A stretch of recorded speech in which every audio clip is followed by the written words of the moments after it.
예, 민주당 사법개혁특별위원회가 대법관을 26명으로 늘리고 대법관 후보 추천위원회에서 법원 행정처장을 제외하는 내용의 법원 조직법 개정안을 마련해서 최근 당 지도부에 보고한 것으로 확인됐습니다. 과연 이재명 대통령은 이 법안에 대해서 어떻게 생각할까요? 먼저 정청래 대표의 발언과 천대엽 법원 행정처장의 발언, 과거 발언입니다. 들어보시죠. 조희대 대법원장의 번갯불에 콩 볶아 먹는 듯한 지난 대선 때의 선거법 파기 자판, 대선 개입 의혹, 지기현 판사의 윤석열 석방 등을 생각해보면 법원 개혁, 사법 개혁에 대한 국민적 여론은 어쩌면 법원이 자초한 것인지도 모르겠습니다. 다 자업자득입니다.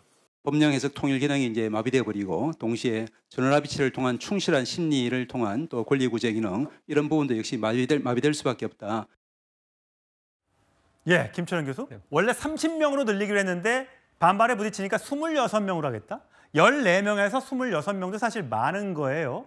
매년 4명씩 3년 동안 12명을 늘리게 되는데 앞으로 이재명 대통령의 임기 동안 다른 대법관의 임기가 끝나면 결국 26명 중에서 22명을 이재명 대통령이 임명하는 그런 대법관이 활동을 하게 되는 겁니다. 자, 이렇게 되면 우리 사법부는 어떻게 되는 겁니까? 그러니까 지금 보면 이 헌법상에 보장된 입법부, 행정부, 사법부의 기본적인 견제와 균형이 완전 깨져버리는 상황이 벌어지는 거거든요. 예를 들어 대법관의 어떤 정원이 필요하다 또는 우리 지방법원이나 고등법원의 어떤 재판부의 어떤 신설 필요성이 있게 되면 기본적으로 사법부에서 그 안과 그 내용을 갖고 있어야 되는 부분이 있는 거거든요.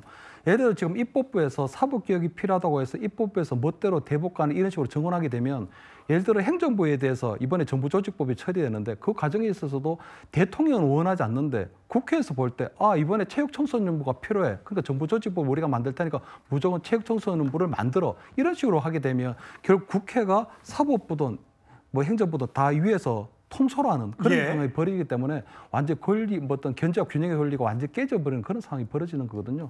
특히 아마 사법부의 입장에서 볼 때는 적어도 대법관 정원이라면 굉장히 이게 최고의 이게 수위에 놓은 최고 이제 심체이기 때문에 나름대로 어떤 국민적 어떤 합의라든가 동의 과정이나 토로 과정이나 이런 것들이 좀 있어야 되는데 이렇게 9월 달에 대법원에 대해서는 이런 식으로 정원하겠다는 걸 일방적으로 발표해버리게 되면 저는 기본적으로 아까 말씀드렸던 어떤 견제와 균형의 원리도 깨지게 되지만 이렇게 되면 완전히 민주당에서 원하는 그런 대법관들을 향후 3년, 4년에 걸쳐서 완전히 교체하고 그런 부분들이 되면 굉장히 국민의 권리 구조에도 치명적인 역할을 맡게 될 것이다 이렇게 보입니다. 조현선 변호사.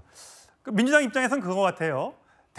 대법원에 워낙 많은 사건들이 쌓여 있으니까 이걸 빨리 처리하기 위해서는 대법관 수의 증원이 필요하다라는 게 이제 표면적인 이유였던 것 같아요. 하지만 아까 정청래 민주당 대표의 발언에서 들어보듯이 지기현 판사가 윤석열 대통령을 풀어준 거 이거 사법개혁이 필요하다. 그리고 조희대 대법관이 파기환송으로 이재명 대통령에 대한 재판을 빠른 시간 내에 재개해서 이재명 대통령의 후보 출마를 막으려고 했던 거. 이게 사법개혁에 하려는 이유 아니냐라는 주장이 나오던데요. 그런 주장도 충분히 저는 국민들의 눈높이에 맞고 국민들이 수긍할 수 있는 내용이 아닌가 싶은 것이 이재명 당시 대표에 대한 수사가 재판이 굉장히 이례적으로 대법원 단계에서 이례적으로 빨리 진행되지 않았겠습니까? 그리고 파기환송 결과가 나왔죠. 그렇기 때문에 적극적으로 대선에 개입하려는 사법부의 행동이 아니냐라는 그런 지적들이 그 당시에 굉장히 많았지 않겠습니까?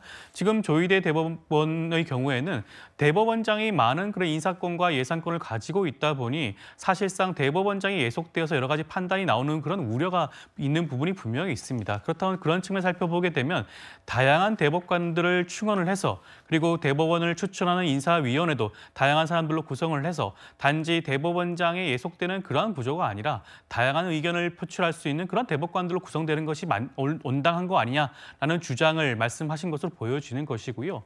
숫자에 있어서도 아마 많은 국민들 납득할 겁니다. 대법관 1인당 한 해 사건 수가 2023년 사법 영감에 따른다고 한다면 3,100건이 넘는 정도예요. 그렇다고 한다면 하루에 몇 건을 도대체 처리하는 것입니까? 사실상 대부분의 사건은 대법관을 거치지 않고 사실상 그 심리 불속행 기각되는 그런 것들이 예. 비일비재하기 때문에 대법관 증언에 대해서는 오랫동안 법 쪽에서는 그냥 주장이 되었던 부분이고요. 그것은 사법 서비스를 제고한다는 측면에서 국민들에게 오히려 유리한 게 아닌가 하는 생각도 듭니다. 예, 사법개혁뿐만 아니라 검찰개혁도 더불어민주당 주도로 추진되고 있죠.